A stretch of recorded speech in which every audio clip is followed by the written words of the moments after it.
1% of cannabis smoked around the entire country. They legalized this shit federally. I'm saying, nacional, mi hermana. It's boom time, biatch. It's gonna be a big harvest.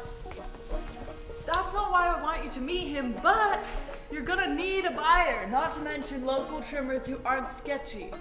Kyle knows everyone. You know what the good money is in this. I don't want to be a pot farmer. It's gotten out of hand. Yeah, I see a lot of kind of thugged out white dudes. How many goddamn reggae festivals does a county of 50,000 white people need? I mean, you can still fly a plane, right? Just say inadvertent or supplemental. Supplemental income. You said you had an opportunity. This little hippie hick town. This town is nice. All those trimmigrants at the gas station looking like they eat moss and sleep in tree trunks. Accept commentary on the misogyny of the legal process. What the hell, man?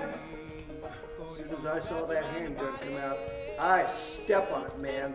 I stand on it straight to the freeway, and I don't stop standing on it.